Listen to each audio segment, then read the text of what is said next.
दोस्तों, यदि आप लॉ के स्टूडेंट हैं या आप विधि क्षेत्र से जुड़े हुए हैं तो आपने बीसीआई या स्टेट बार काउंसिल के नाम को जरूर सुना होगा या आप इन्हें बहुत अच्छे से जानते होंगे। तो आज के इस वीडियो में हम यही देखेंगे कि बीसीआई और स्टेट बार काउंसिल क्या होता है। तो चलिए शुरू करते हैं वीडियो को।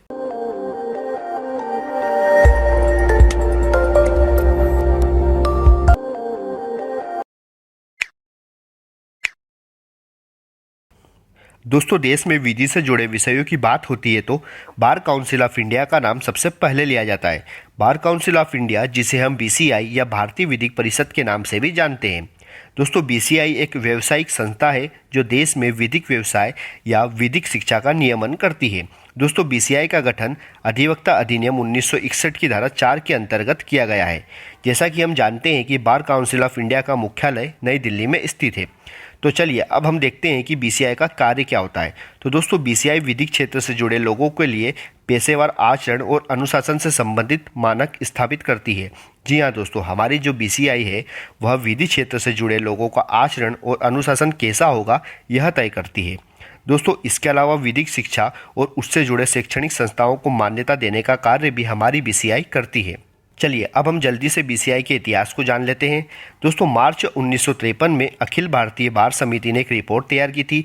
यह रिपोर्ट भारत के 5वें मुख्य न्यायाधीश सुधीर रंजन दास की अध्यक्षता में तैयार की गई थी। जी हाँ दोस्तों, यह रिपोर्ट भारत के 5वें मुख्य न्यायाधीश सुधीर रंजन दास की अध्यक्षता में तैयार की गई थी।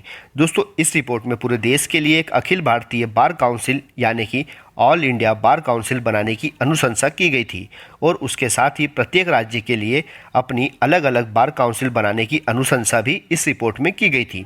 दोस्तों, इस रिपोर्ट में कहा गया था कि बीसीआई देश में विधिक पेशे के नियमन के साथ ही विधिक शिक्षा से जुड़े मानकों का भी निर्धारण करेगी और इस तरह से बार काउंसिल ऑफ इंडिया यानी कि बीसीआई की स्थापना की गई। दोस्तों, आपको बता देते हैं कि भारत के प्रथम attorney general Motilal Chimanlal Setalvad bar council के पहले अध्यक्ष बनाए गए थे तथा सी के दाफ्तारी बीसीआई के प्रथम उपाध्यक्ष बनाए गए थे।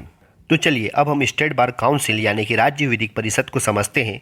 तो दोस्तों, जिस तरह से भारतीय विधिक परिषद यानी कि बीसीआई का गठन किया गया था उसी तरह राज्यों के लिए भी विधिक परिषद के गठन का प्रावधान किया गया है। दोस्तों, यह जो परिषद होता है वह राज्य के अधिवक्ताओं की सूची रखता है तथा नए अधिवक्ताओं का नामांकन करता है। दोस्तों, ये जो स्टेट बार काउंसिल होती है इसको परिषद के संबंध में नियम बनाने की शक्तियाँ प्राप्त होती है। दोस्तों, स्टेट बार काउंसिल रजिस्टर के माध्यम से अधिवक्ताओं के नामांकन का रखरखाव करती है तथा स्टेट बार काउंसिल के अंतर्गत क्षेत्रीय विधिक परिषदें, विधिक संस्थान और विधिक महाविद्यालय आते हैं। तो दोस्तों, आज के इस छोटे से वीडियो में हमने बार काउंसिल ऑफ इंडिया और स्टेट बार काउंसिल को समझा है। तो दोस्तों, आपको ये वीडियो कैसा लगा आप हमें कमेंट करके बताइएगा और चैनल को सब्सक्राइब जरूर कीजिएगा।